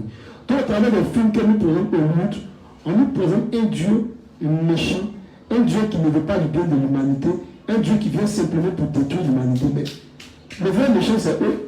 L'humanité, il y a longtemps, ils ont commencé à détruire l'humanité à petit feu. L'humanité est déjà détruite par tout ce qu'ils ont mis sur la terre. Ils ont détruit le monde de Dieu. Ils ont détruit l'atmosphère de Dieu. Aujourd'hui, il est réveillé, il vient descendre sur la terre. La couche d'ozone est percée. Dieu crée son monde, il met une couche d'ozone. Vous allez créer vos usines qui polluent l'air, vos voitures qui polluent l'air. Aujourd'hui, la couche d'ozone est percée. On est étonné qu'il pleut, n'importe comment. On est étonné que la mer avance. Mais c'est normal que la mer avance. Si la quantité de chaleur descend fortement sur la terre et que les zones glaciaires où il y a les glaces là, la glace se dégèle. Donc l'eau remplit la mer. C'est normal que la mer avance. C'est de la faute à Dieu? Non. C'est de la faute de l'homme. Donc c'est l'homme même qui détruit la terre et non Dieu. Aujourd'hui, on est étonné qu'il y a des tremblements de terre partout. Mais c'est dû à quoi? C'est dû à l'effondrement de quoi? De la masse fossile. Tout ce qu'il y a comme plaque tectonique au fond des eaux là a commencé à s'épuiser parce que les gens vont là-bas pour extraire le fossile et autres. Donc, la houle, qui est l'élément qui cimente la terre, qui permet à la terre d'être solide, est fragilisée. Donc, c'est normal qu'il y ait des tremblements de terre, n'importe comment. Non. C'est l'homme qui a commencé à détruire ce monde-là. Donc, la terre est une bombe à retardement qui va exploser tôt ou tard. Donc, quand Dieu nous parle dans Apocalypse 8, des fléaux qui vont arriver sur la terre, mais ces fléaux arriveront parce que l'homme même a commencé déjà à détruire la terre, donc les fléaux arriveront seuls. L'homme détruit la paix par les guerres. Aujourd'hui, on parle aujourd'hui de ce virus qui est répandu, mais regardez comment ça détruit le corps de l'homme et toutes ces choses-là. Aujourd'hui, regardez comment est-ce que la pollution des gaz détruit l'air que nous respirons. Et aujourd'hui, nous ne vivons plus longtemps et beaucoup de maladies de la peau, des maladies respiratoires apparaissent. C'est l'effet de l'homme. Mais au travers des films, on nous présente comme Dieu, un Dieu qui est méchant. Mais Dieu n'est pas méchant.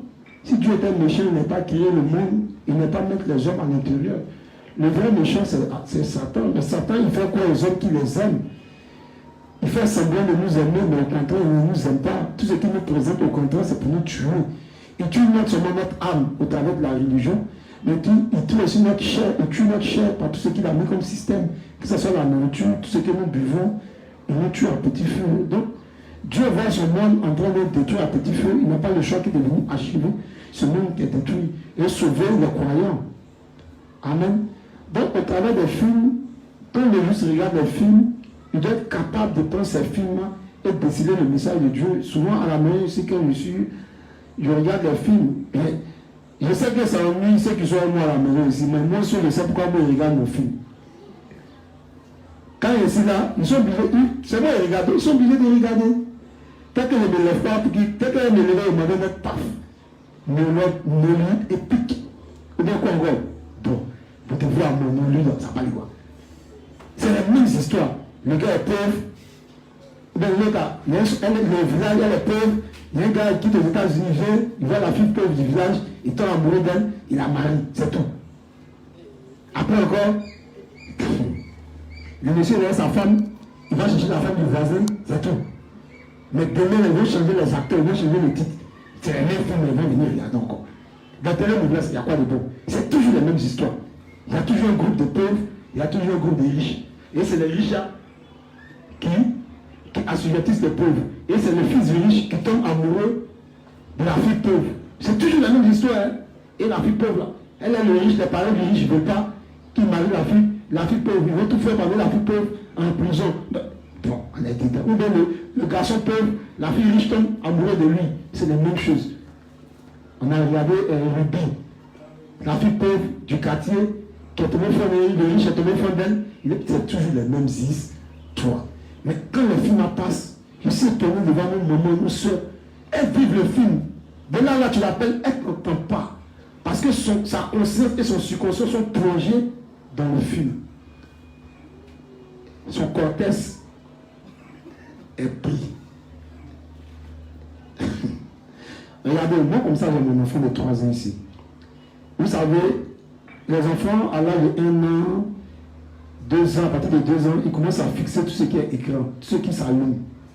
À partir de 3 ans, même mon fils à 1 an, 2 ans, ils s'en foutaient de tout ce qui était télévision. Ils sont fous, tu as une télévision, pas son problème, lui il s'amuse. Mais à partir de 2 à 3 ans, ils commencent à s'intéresser à la télévision. Pour ceux qui ont des enfants à bas âge, vous allez vivre ça. À partir de 2 à 3 ans, ils commencent à sélectionner ces programmes, ces feuilletons. Lui, quand il est à la maison, il a ses chaînes préférées. Il dit, il faut mettre Disney Channel. Dès que tu chantes, il pleure. Quand lui, il regarde sur Disney Channel, il ne faut pas t'y changer. Il peut s'asseoir de 8h à midi, il regarde Disney Channel. Pas moi, il peut être distrait. Mais s'il est distrait, qu'il t'a changé, tu n'arrives pas là. Et il a son dessin animé préféré. Mais regardez comment la télévision pollue l'esprit des enfants. Parce qu'au travers de la télévision, on voit des vibrations, des images, des choses qu'ils perçoivent. Et il y a ce qu'on appelle le développement de l'imitation qui se développe quand l'enfant est en train de regarder la télévision. Ça veut dire quoi? Tout ce qu'il regarde, ses yeux regardent, tout son être l'amène à réaliser, à imiter tout ce qu'il a vu à la télévision. Donc dès qu'il finit comme le petit Spider-Man, qui saute pour aller voir que dès qu'il finit de rire au club le petit, il va commencer à imiter tout ce qu'il a vu dans le dessin animé avec ses amis. Il va sauter sur les fauteuils. Il va penser qu'il est invincible comme Spider-Man. Donc, la télévision va commencer à forger son caractère, son côté agressif, va commencer à ressortir. Parce que simplement, il a vu quoi? Son acteur préféré en train de faire ça au travers de bandes dessinées. Il va commencer à regarder les clips dans son numéro, ça passe. Il regarde les clips sexuels Les gens s'embrassent dans les clips. Vous allez voir qu'ils vont commencer à jouer un peu là. S'il y a une petite fille de son âge, il va commencer à l'embrasser. C'est parce qu'il a vu ça à la télévision qu'il va le reproduire, même si c'est pas ça veut dire quoi. Et ils vont commencer à s'embrasser, ils vont commencer à faire des choses que les grandes personnes font. Ça encore, c'est la télévision. Donc aujourd'hui, la télévision éduque plus nos enfants que nous-mêmes les parents. Internet éduque plus nos enfants que nous-mêmes les parents. Vous allez voir que les enfants là, arrivés à l'âge de l'adolescence, ils vont sur les sites pour adultes, c'est-à-dire les sites pornographiques. Vous savez donc où ils font, mais ils ont tous les liens où il y a les sites pornographiques. Attendez, c'est que même les adultes ne savent pas. Vous prenez les téléphones, vous allez voir toutes sortes de films pornographiques. Mais qui a appris ça? C'est l'écran. Donc, on doit beaucoup faire attention à ce que nos enfants regardent à la télévision. Si l'enfant passe son temps à vivre, à regarder la télévision sans cesse, à passer 2 heures, 4 heures, 5 heures, 6 heures devant la télévision, vous allez voir que pour finir, l'enfant va finir par reproduire tout ce que la télévision lui présente. Amen. On va lire 2 textes dans le livre 24. Tu prends le livre 24. Le 24, le livre 24, le voilà, ni chaos, ni vide, ni ténèbres. Voilà que la... Paragraphe 4. Dans un contraste frappant, nous sommes dans un âge qui déborde de péché. Donc, il est simplement impossible de se préserver pur et de ne pas être touché par l'iniquité. Juste en allumant la TV, vous voyez toutes sortes de scènes sexuelles immorales. Comment serait-il donc possible de garder votre cœur? Comment serait-il possible de garder votre cœur et de vivre une vie vertueuse quand tout est produit de la culture du péché? De plus, avec le développement d'Internet, de nos jours, il y a toutes sortes de choses mauvaises sur Internet auxquelles on peut accéder en un seul clic de souris. Il est dit que même les étudiants des classes élémentaires et du collège visitent des sites pour adultes régulièrement. Pour quelqu'un comme moi, qui n'ait jamais été sur un tel site, ni ne s'y intéresse, les noms de certains de ces sites sont déjà assez scandaleux. Quand les parents découvrent que leurs enfants ont visité des sites explicites sexuels et les grondent en disant « ne fais plus jamais cela », les enfants disent simplement « ce n'est rien » et ce n'est même pas qualifié comme un site explicite. C'est le genre d'époque dans laquelle nous vivons. Puisque nous vivons dans un tel temps corrompu, il est très difficile pour nous de vivre une vie pieuse. Effectivement, seul Jésus-Christ peut vraiment nous sauver du péché. Personne ne peut être sauvé si ce n'est par l'évangile de l'eau et de l'esprit que le Seigneur a donné. Comment quelqu'un pourrait-il faire ceci? En faisant des prières de repentance, en faisant des prières de confession, en vivant une vie pieuse. C'est un non-sens total. Par les offrandes de la terre de Caïn, que Caïn a amené, il est impossible de recevoir la rémission des péchés. Caïn a offert les fruits de la terre à Dieu, mais Dieu ne l'a pas accepté. Cela implique que Caïn était incapable de recevoir la rémission des péchés. Amen. Donc ici, le Révérend nous présente quoi? La force de production des péchés de la télévision. Il dit que même les programmes de télévision présentent beaucoup de scènes sexuelles. Aujourd'hui, quand vous allez regarder la plupart des clips, que ce soit les clips de Madonna, que ce soit les clips de Rihanna, peu importe, Aguilera, comment elle s'appelle? Toutes ces artistes-là. Aguilera, c'est ça, non? Je ne sais pas dire son nom. Aguilera, quoi? Christina Aguilera, merci mon frère. Non, il n'y a pas ça, on ne connaît pas. Nous, c'est Yodé sur. On a le mot du Zougou. Il n'y a pas de scène osée. Amen. Donc, vous allez voir que la plupart des gens ont envie de ressembler à ces stars. La plupart des jeunes ont envie d'imiter, de ressembler à ces stars et de devenir comme elles. Mais vous allez voir que la plupart des clips, quand vous allez mettre traces, quand vous regardez les clips, enfin en Côte d'Ivoire, tu ne peux pas regarder un clip sur RTI où tu vas voir des filles en maillot de bain. C'est pas possible en caleçon. RTI censure ça. Mais maintenant, de nos jours, il y a des chaînes privées, ça passe. On ne censure plus. Tu regardes le clip, notre côté d'Arafat, c'est du n'importe quoi. Mais tu aimes l'artiste. Tu regardes la fille, la petite qui voit, tu sais, caleçon, si c'est culotte, je ne sais pas. Mais le gars, il aime Arafat. Donc, tout ce qu'Arafat fait dans le clip, la fille, elle aime Arafat. Tout ce qu'elle voit dans les clips, elle va produire. Donc, les enfants à bas âge commencent à regarder la manière de s'habiller de leur star, de se vêtir, ça va influencer leur être, ça va influencer leur éducation. Ils se diront que bon, si ça passe à la télévision, c'est que bon. Aujourd'hui, de nos jours, quand tu viens en Côte d'Ivoire, mais quand je vois la Côte d'Ivoire et puis je regarde peut-être 15 ans, même 20 ans en arrière, je ne suis pas aussi vieux que ça, mais quand même j'ai vécu souffrir. Quand tu vois nos soeurs s'habiller aujourd'hui, et puis quand tu vois nos soeurs, nos mamans s'habiller avant, c'est le jour et la nuit. Aujourd'hui, la culture occidentale est en train d'envahir le milieu de l'Afrique. Nos soeurs aujourd'hui, elles se promènent en caleçon même, en ville. Et puis, ça ne choque personne. On veut que la vie devienne un choquée, mais maintenant, on se lâche les babines. Bon, chacun regarde, et puis il est content, et puis on passe. Ça peine si elles perdent des robes, il y a quelque chose en dessous, mais elles s'en foutent. Mais pourquoi? Parce que simplement, elles sont influencées parce qu'elles ont vu de leur stars, de leurs artistes. Donc chacune ou chacun va essayer d'imiter. Nos jeunes gens aujourd'hui, quand ils portent les jeans, vous voyez tous les slips dehors. Pourquoi? Parce que quand Arafat s'habille, pour ceux qui connaissent Arafat, vous allez voir que toute sa culotte est dehors. Et il faut mettre le slip dehors. Mais ceux qui ont mis cette mode-là, eux savent ce que ça signifie. Vous ne savez pas, vous vous habillez comme ça. Quand tu t'habilles, tu mets ton slip dehors, ça veut dire que viens, tu vas coucher avec mon homme, c'est un homme. Vous savez pas ça. Mais nous, on imite, et puis on est dedans. Donc, le révérend entend nous faire sortir ici dans l'année 24 que même les enfants, depuis l'école primaire jusqu'au stade du secondaire, ils visitent beaucoup les sites pornographiques. Quand les gens font les statistiques, puisque aujourd'hui, quand tu as un Android, on peut savoir qui tu es, ton âge, on peut savoir ta personne, ta personnalité. Quand tu as sur un réseau Facebook, on peut facilement savoir ton âge, qui tu es. Donc aujourd'hui, quand les gens ils font une chose, ils vont voir les statistiques, et puis ils voient si la masse, si ça en masse. Aujourd'hui, Facebook, c'est le meilleur logiciel d'espionnage, mais les gens ne le savent pas. Avec Facebook, tu fais les vues, tu fais les Snapchat. Tu te lèves le matin, tu t'es pas brossé, tu t'en fais photo, tu te mets sur Facebook.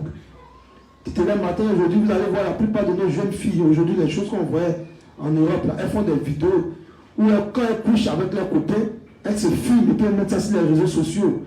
Souvent, elles font des vidéos où elles sont en train de se masturber. Souvent que j'en parle, il faut qu'on en parle. Ce n'est pas être grossier, mais c'est ce qui est vrai. La morale a foutu le camp.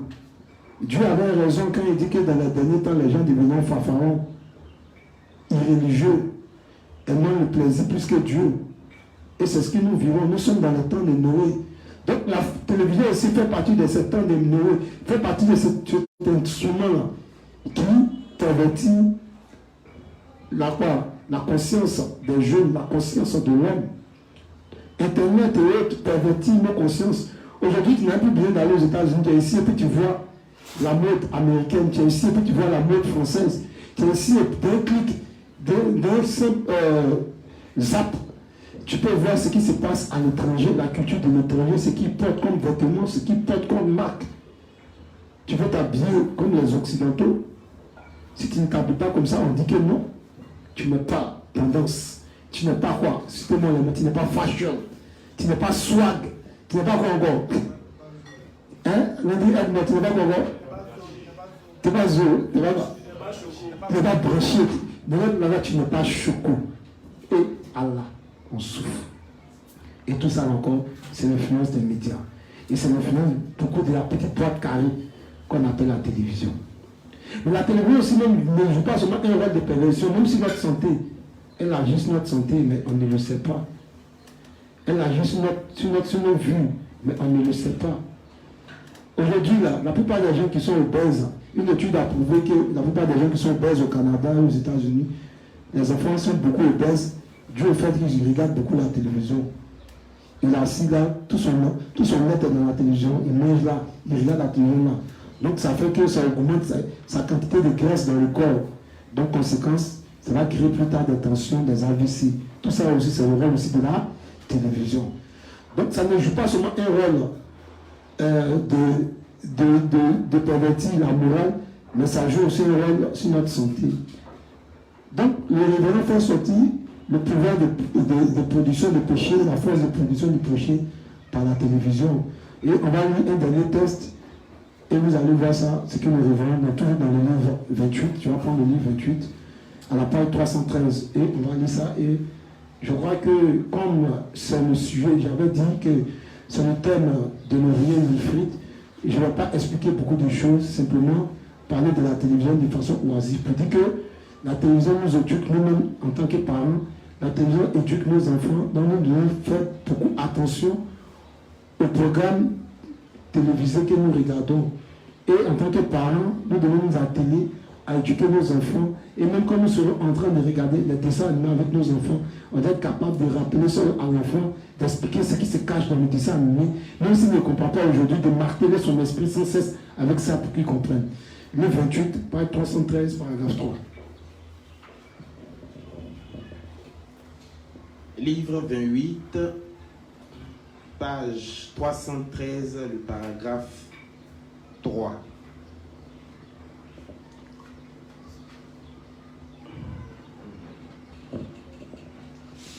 Les adolescents en particulier devraient être vigilants. Ils sont à un moment où leurs corps grandissent pour devenir adultes. Mais leurs pensées sont encore immatures et curieuses. Mais s'ils laissent leur curiosité aller trop loin et commettre le péché, cela détruira leurs pensées et leur conscience. Il y a beaucoup de choses que les jeunes hommes et femmes doivent apprendre avant de se marier et fonder une famille. Il est mieux qu'ils attendent le bon moment. S'ils succombent plutôt au désir charnel et commettent le péché à leur jeune âge, cela ruinera leur caractère. Une fois qu'ils permettent à leur adolescence d'être marqués par trop de péchés, ils trouveront impossible de se contrôler au fil du chemin et deviendront des racailles incorrigibles. Quand quelqu'un commet trop de péchés dans l'enfance, cela détruit son caractère et ses pensées. Et par conséquent, il ne sait pas comment pratiquer le bien, ni n'a d'intérêt pour ce qui est bien.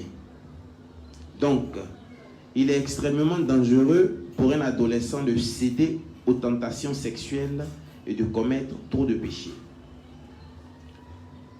Cet avertissement ne s'applique pas seulement aux adolescents, il s'applique à nous tous également, car personne ne doit participer aux activités pécheresses des gens de ce monde. Je ne peux pas suffisamment insister sur l'importance de nous garder de tout péché. Même si ce monde entier suit les péchés courants, nous les justes devons maintenir nos gardes, aiguiser la lame de l'épée de la foi et consacrer tout notre temps à l'œuvre de la justice dans nos vies. Pour voir combien ce monde est immoral, vous n'avez qu'à regarder les programmes TV. Les médias ont une telle influence qu'ils peuvent façonner la pensée des gens et dicter le courant du monde. Tant de programmes sensationnels et scandaleux appellent aux instincts les plus basiques et crus que c'est comme s'ils cherchaient à faire de tous les hommes une célébrité. La télévision est l'un des pires coupables quand il s'agit de promouvoir le péché dans le monde. C'est clair. Je vais relire parce que c'est tellement pointueux qu'il faut que les justes en comprennent bien. Je lis le paragraphe, la page 313 du livre 28, le paragraphe 3. Il dit pour voir combien ce monde est immoral, vous n'avez qu'à regarder les programmes TV. Les médias ont une telle influence qu'ils peuvent façonner la pensée des gens et dicter le courant du monde. Donc c'est ce que je disais, Il y a plusieurs types de programmes à la télé. Des programmes de films violents, des programmes de films sexuels. Toutes ces choses-là, il dit que ça change le caractère des hommes. Tant de programmes sensationnels et scandaleux appellent aux instincts les plus basiques et crus. Et c'est comme s'ils cherchaient à faire de nous, tous les jeunes, une célébrité. La télévision est l'un des pires coupables quand il s'agit de promouvoir le péché du monde. Effectivement, aujourd'hui, il y a beaucoup d'émissions de télé-réalité qui font rêver les gens. Ici, on a en Côte d'Ivoire, on a notre Star Tonnerre, où ça va un rêve. On dit aux filles, voilà, ici en Côte d'Ivoire et partout dans le monde, on a les Miss qu'on voit dans le monde. Mais est-ce que les gens savent réellement ce qui se cache dans certaines émissions? Aujourd'hui, c'est que vous ne savez pas, la plupart des Miss qu'on choisit dans le monde, c'est des prostituées de luxe. C'est ce que les gens ne savent pas. C'est des émissions, c'est des concours qui sont organisés, qui sont télévisés, simplement pour vendre la beauté de ces filles-là, à ces dieux-là, à ces personnes-là qui dirigent ce monde. Et quand un président, quand un homme important se déplace et vient dans un pays, les Miss-là sont là pour les accompagner. Quand ils viennent, et c'est ceux-là qui financent tout ce que vous voyez comme les concours de Miss et autres là. Vous ne pouvez pas comprendre que des belles femmes viennent défiler. À cause des défilés, on te dit, on te donne des milliers, on te donne des voitures, on te donne des mains, c'est pourquoi. Alors qu'on a des gens qui sont doués, qui souffrent, qui vont à l'école, on ne s'occupe même pas d'eux. Mais simplement parce qu'elles viennent montrer, je suis jolie, regardez ce qu'on leur donne. Vous ne savez pas ce qui s'en cache. Parce que les principaux pourvoyeurs de fonds, les principaux gars, comment on appelle ça, ceux qui financent, les financeurs qui sont derrière là, c'est ceux-là qui choisissent. Et quand les filles viennent défiler, ils te disent que je veux que celle-là soit Miss. Même les autres qui ne sont pas Miss, ils rentrent dans leur collimateur, ils deviennent des maîtresses, ils deviennent des prostituées. Donc quand vous les voyez, elles défilent d'un pays à un autre, ça peut être des maîtresses, des chefs d'État, des hommes puissants, de ces grands banquiers, de toutes ces personnes-là qui sont puissants, qui dirigent le monde. Donc c'est fait à dessein. Mais quand tu vois une fille devenir Miss, automatiquement la jeune fille dans le quartier qui est belle, automatiquement, elle rêve aussi de devenir comme la Miss. Puis tous les présents qu'on lui offre. Or, c'est un milieu qui est fermé, c'est un milieu qui emploie beaucoup de sexualité, c'est un milieu de prostitution de luxe, au fait, qui se cache. Et ça, c'est valable dans tous les domaines. Et dans tout ce qu'ils font, quand ils inventent des télé-réalités, c'est pour recruter des personnes talentueuses. C'est pour voir le talent qu'il y a dans chaque homme pour pouvoir le recruter pour le projet. De faire quoi? De distraire le monde. Donc, on doit bien comprendre ces choses. Donc, la télévision a plus d'aspects négatifs que d'aspects positifs. Même dans le rôle de la guerre, la télévision joue un rôle. Encore de on a vécu ça. Quand il y a deux antagonistes, il y a deux personnes qui se disputent un pouvoir, chacun va se mettre à créer ses chaînes privées.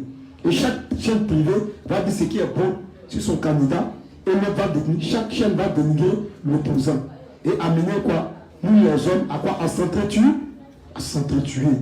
Donc ils vont te dire, ouais, les gens sont venus, ils ont pris tel lieu. On a vécu ça ici. On nous dit que le poumon est connu au plateau et que les gens, on a vécu ça ici. Nous, dans notre pays. Mais quand France 24, par exemple, nous présente la guerre en Côte d'Ivoire, mais ceux qui sont à l'extérieur là, ils tremblent, ils ont peur, ils appellent leurs parents. Mais quand ils nous appellent qu'on a envie, ils sont étonnés. La guerre peut-être se déroule dans un petit quartier où 10 assaillants se mettent à tirer les armes. Mais quand on te présente à la télé, tu peux prendre l'image d'un autre État qui est en feu, et puis on te présente, on dit c'est l'État actuel qui est en train de brûler. Oui, on a vécu ça ici. Ça encore, c'est le rôle de la télévision. C'est le rôle de propager les mauvaises nouvelles et amener les gens à se perdre. Donc, il y a tellement de choses à dire sur la télévision que si on doit parler, je ne vais jamais finir. Comment est-ce que la télévision trouve l'attention, c'est-à-dire quoi? Le côté attentionnel de l'enfant. Un enfant qui est beaucoup devant la télévision est un enfant qui est distrait. Il a du mal à se concentrer sur la vie réelle. Vous allez vivre ça aussi. Vous allez vivre ça avec vos enfants. Quand un enfant passe beaucoup de temps devant la télévision, il est beaucoup distrait dans sa vie active. Il n'est pas attentif à ce qui se passe autour de lui, à ce que tu lui dis. Il est beaucoup distrait. Et il y a toutes ces choses.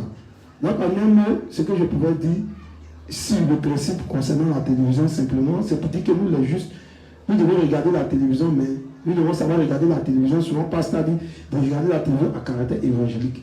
Ça fait rire, mais c'est ce qui est vrai. On peut regarder un film pour se distraire. Même quand on est en train de regarder un film, on doit être capable de percevoir le message caché qui est derrière chaque film. Quand on est en train de lire un documentaire, on doit être capable de recevoir le message caché qui est derrière chaque documentaire. Il y a un célèbre artiste, par exemple, qu'on appelle Morgan Freeman, qui est un afro-américain. Morgan Freeman, regardez beaucoup ses films parlent.